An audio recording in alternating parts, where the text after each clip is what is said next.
Bonjour à tous. Nous allons comprendre qu'est-ce que tourner le visage signifie ainsi que ses conséquences. Nous retrouvons cette expression dans Jérémie 42.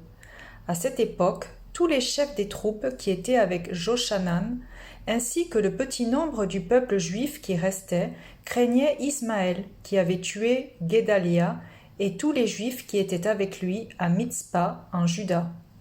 Effrayé et désemparé, le peuple juif demande à Jérémie d'intercéder pour eux et savoir ce qu'ils doivent faire. Intercède en notre faveur auprès de l'Éternel, ton Dieu, en faveur de tous ceux qui restent, car nous étions beaucoup et nous restons en petit nombre, comme tes yeux le voient, et que l'Éternel, ton Dieu, nous montre le chemin que nous devons suivre et ce que nous avons à faire.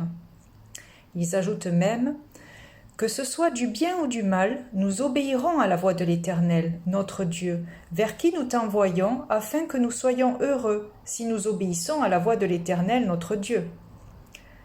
Le peuple sait que lorsqu'il obéit à Dieu, ils sont heureux. L'obéissance procure la joie et la paix. Ils s'engagent même à obéir à une parole favorable ou défavorable. Les voies de Dieu ne sont pas les nôtres, et parfois sa parole peut bousculer notre chair qui voudra s'y opposer. 10 jours après, Jérémie reçoit les recommandations de l'Éternel pour le peuple. « Si vous restez dans ce pays, je vous y établirai et je ne vous détruirai pas. Je vous planterai et je ne vous arracherai pas, car je me repens du mal que je vous ai fait. Ne craignez pas le roi de Babylone, dont vous avez peur. Ne le craignez pas, dit l'Éternel, car je suis avec vous pour vous sauver et vous délivrer de sa main. Je lui inspirerai de la compassion pour vous, et il aura pitié de vous, et il vous laissera demeurer dans votre pays. » L'Éternel les encourage à rester là, où ils sont actuellement malgré la peur qui les saisit. Parfois, Dieu nous demandera de rester dans une situation inconfortable pour nous, que ce soit dans un mariage, un travail, un lieu ou une saison spirituelle. Notre âme aurait plutôt tendance à fuir ou quitter le problème pour s'auto-protéger. Mais fuir ne nous fait pas grandir. Dieu promet d'être avec le peuple pour le sauver et le délivrer de cette situation, à condition qu'il reste. Il inspirera même compassion dans l'âme de leur ennemi pour qu'il ait pitié d'eux. Lorsque Dieu nous demande quelque chose, il réunit toutes les conditions pour que nous en sortions victorieux. Mais Dieu sonde les cœurs et savait à l'avance le mauvais choix de son peuple. Alors il les prévient à des conséquences de leur désobéissance. Mais si vous n'obéissez pas à la voix de l'Éternel votre Dieu, et si vous dites « Nous ne resterons pas dans ce pays, non, nous irons au pays d'Égypte, où nous ne verrons point de guerre, où nous n'entendrons pas le son de la trompette, et où nous ne manquerons pas de pain, et c'est là que nous habiterons. » Cela ne vous rappelle pas Exode, lorsque le peuple libéré de l'esclavage voulait revenir en Égypte, car là-bas il y avait de la nourriture en abondance. Et lorsque nous sortons de notre routine, nous perdons nos repères, et cela peut être effrayant et inconfortable. Mais la liberté a un coût, alors que le confort a plus de goût. Si vous tournez le visage pour aller en Égypte, si vous allez y demeurer, l'épée que vous redoutez vous atteindra là-bas, au pays d'Égypte. La famine que vous craignez s'attachera à vous là, en Égypte, et vous y mourrez.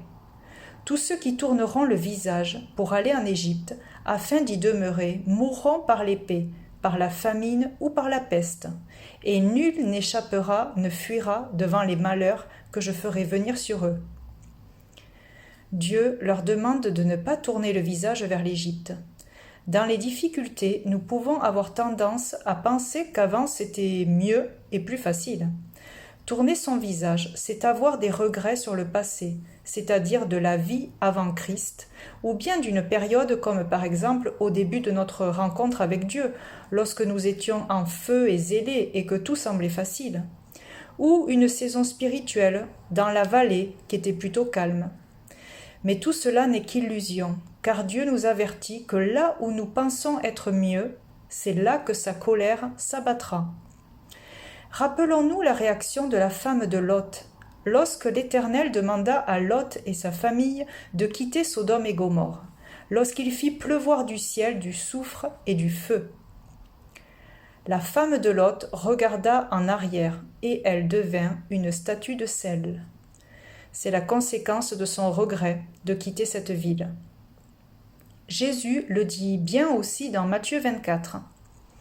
Que celui qui sera sur le toit ne descende pas pour prendre ce qui est dans sa maison, et que celui qui sera dans les champs ne retourne pas en arrière pour prendre son manteau. Il nous conseille de rester sur le toit de la prière et de continuer à labourer et semer notre champ avec la parole de Dieu, même dans la difficulté. Pourtant, revenons à l'histoire de Jérémie et son peuple, l'intention initiale du peuple était bonne. Quelle que soit la voix de Dieu, ils obéiraient. Mais en fait, la peur et les regrets ont dominé et ont été plus forts que la raison. Leur âme était trop charnelle et elles ont succombé à la tentation et refusé la parole de l'Éternel tant attendue. Lorsque Jérémie eut achevé de dire à tout le peuple toutes les paroles de l'Éternel, leur Dieu, toutes ces paroles que l'Éternel, leur Dieu, l'avait chargé de leur dire, tous ces hommes orgueilleux dirent à Jérémie : « Tu dis un mensonge. L'Éternel, notre Dieu, ne t'a point chargé de nous dire : N'allez pas en Égypte pour y demeurer. » Tout le peuple n'obéirent point à la voix de l'Éternel, qui leur ordonnait de rester dans le pays de Juda. Par l'épreuve, Dieu teste notre foi et notre valeur. La rébellion de l'orgueil qui mène à la désobéissance sera consumée par le feu de Dieu à travers une guerre, une famine et une peste spirituelle, afin d'épurer nos cœurs. Dieu veut un peuple au cœur d'or et non de pierre. Merci de nous aider dans les difficultés. Mieux vaut être persécuté que mourir sous ton épée. Avec toi, la vie est garantie, sous les coups de l'ennemi. Ne retournons pas à notre vomi, comme un insensé à sa folie. Ne tournons pas notre visage, regardons ses doux présages. Amen.